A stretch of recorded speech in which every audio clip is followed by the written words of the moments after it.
Karachi style कौरमे की तो मैं काफ़ी सारी वीडियोस अपने चैनल पे अपलोड कर चुका हूँ और आपकी काफ़ी सारी फरमाइश आई थी कि जो पंजाब के अंदर शादियों में जो कौरमा बनाया जाता है ना, खासकर कट्टे के गोश्त के साथ, उसकी रेसिपी हमें सिखाएं। तो गोश्त तो खैर हम कट्टे का यूज़ नहीं करेंगे, गोश्त हमारे पास बीफ का होगा, मगर रेसिपी दोस्तों वही होगी, कमाल की रेसिपी होगी, आसान सा तरीका होगा और इंशाल्लाह जब भी आप इस रेसिपी को ट्राई करेंगे आपको वही शादियों वाला टेस्ट याद आएगा।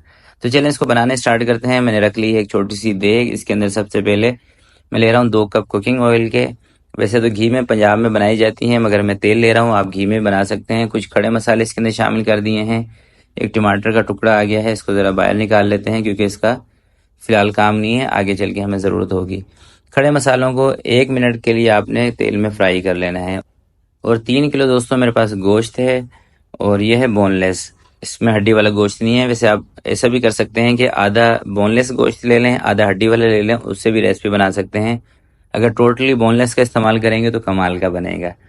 तो सबसे पहले हमने क्या करना है कि गोश्त को थोड़ा सा फ्राई करना है, अदरक लहसुन प्याज वगैरह ये चीज़ें डालकर, क्योंकि पंजाब के अंदर दोस्तों जो कौरमा बनाया जाता है वो टोटली चेंज है कराची स्टाइल के कौरमे से। तो सबसे पहले थोड़ा सा मैं खड़े मसालों के साथ ही इसको फ्राई कर लेता हूँ 1 से 2 मिनट। उसके बाद इसके अंदर हम शामिल करेंगे अदरक और लहसुन।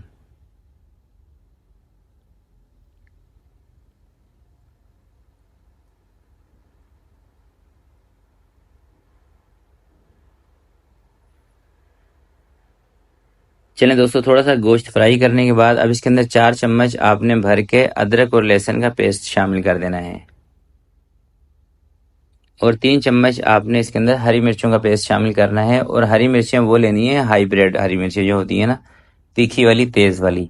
मोटी वाली हरी मिर्चें नहीं लेना, उसका कोई फ़ायदा नहीं होता, वो इतनी तीखी नहीं होती। जब भी सालन के अंदर पेस्ट के तौर पे आप इस्तेमाल करेंगे, छोटी वाली जो जिसको मलीर की मिर्चें भी कहा जाता है हाइब्रिड, उसका इस्तेमाल करें, उससे बहुत बेहतरीन टेस्ट आता है।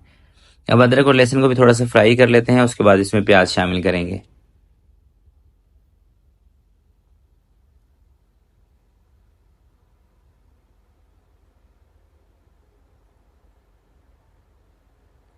चलें दोस्तों, 1 से 2 मिनट अदरक लहसुन फ्राई करने के बाद अब इसके अंदर मैं शामिल कर रहा हूँ आधा किलो प्याज।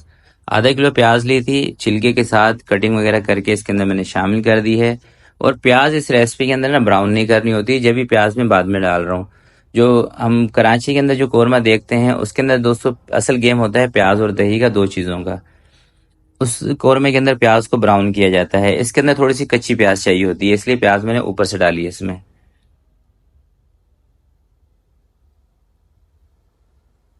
थोड़ी सा प्याज के साथ गोश्त जब पक जाएगा उसके बाद आपने इसके अंदर टमाटर और जो दूसरे मसाले हैं वो शामिल कर देने हैं।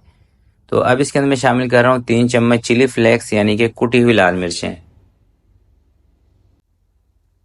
3 चम्मच ही इसके अंदर दोस्तों मैं शामिल कर रहा हूँ नमक। ज़्यादा भर के नहीं लेने, आपने थोड़े से नॉर्मल से ले लेने हैं, क्योंकि बीफ के अंदर अगर नमक थोड़ा सा भी तेज़ हो जाए ना फिर मज़ा नहीं आता। ज़ीरा पाउडर ये भी 3 चम्मच इसके अंदर शामिल करेंगे। धनिया है कुटा हुआ, ये भी 3 चम्मच।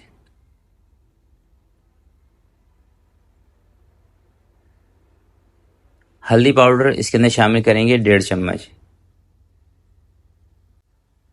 टमाटर इसके अंदर मैं शामिल कर रहा हूँ 750 ग्राम यानी कि 3 पाव। 1 किलो गोश्त के साथ 1 पाव टमाटरों का इस्तेमाल किया जाता है।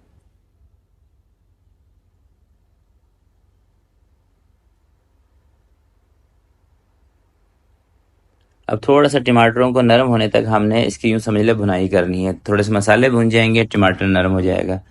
जबकि जो दूसरा कौरमा है ना कराची स्टाइल का, उसके अंदर दोस्तों बुनाई की नहीं जाती बिल्कुल भी। तो ये आपको बता इसलिए रहा हूँ ताकि आप दोनों चीज़ों के डिफरेंस को पहचान सकें, आपको मालूम हो कि कराची के अंदर जो कौरमा बनता है उसका क्या तरीका है और जो खासकर पंजाब साइड पे जो बनाया जाता है उसका क्या तरीका है। थोड़ी सी छोटी है देख, मगर जैसे ही गोश्त अपना सही तरीके से पानी छोड़ेगा, टमाटर नरम होंगे तो ये सारी चीज़ें नीचे बैठ जाएंगी।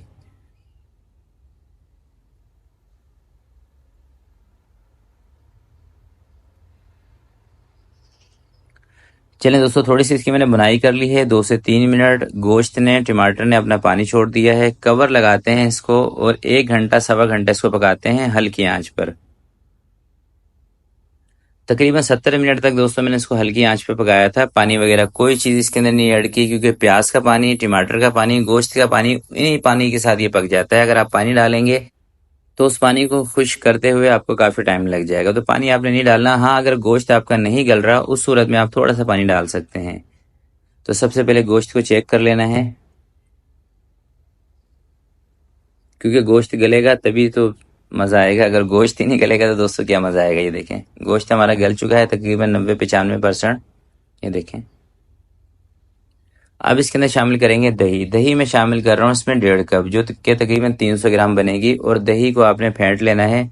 और मेरी दही आपको इसलिए ज़्यादा थिक लग रही होगी क्योंकि इसको मैंने फ्रिज में रखा हुआ था। थोड़ी सी हरी मिर्चें कट लगा के आपने इसके अंदर शामिल कर देनी है।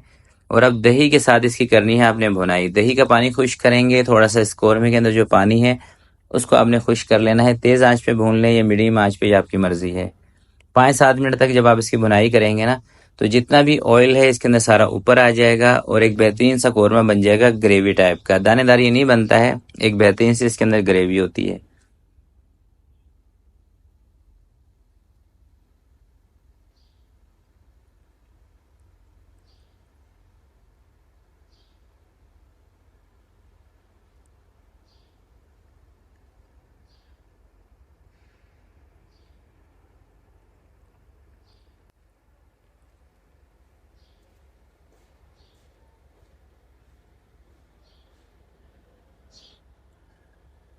तो ये देखें दोस्तों, भुनाई इसकी कंप्लीट हो चुकी है और सारा ऑयल इसके आगे है ऊपर। जब इस कंडीशन में आ जाएगा आपने चूल्हा इसका कर देना है बंद। और अब इसके अंदर थोड़ा सा बारीक कटा हुआ धनिया शामिल कर दें और थोड़ा सा गरम मसाला पाउडर इसमें शामिल कर दें खुशबू के लिए। तो आधे चम्मच गरम मसाला पाउडर, जो घर का बना हुआ गरम मसाला है, ये इसमें शामिल कर रहा हूँ। थोड़ा सा धनिया बारीक बारीक कटा हुआ। और अब आपको दिखाता हूँ इसका फाइनल लुक। यकीन करें बहुत ही कमाल का बनता है। सिंपल सी रेसिपी है, मगर इंशाल्लाह जब भी आप बनाएंगे आपको मज़ा आएगा। अगर आपके कुछ गेस्ट इस तरह के हैं जिनको लाइट से मसाले पसंद हैं तो आप इस रेसिपी को ज़रूर ट्राई कीजिएगा। इंशाल्लाह आपको मज़ा आएगा। बहुत ज़बरदस्त रेसिपी है और आप इसका लुक चेक करें, देखें।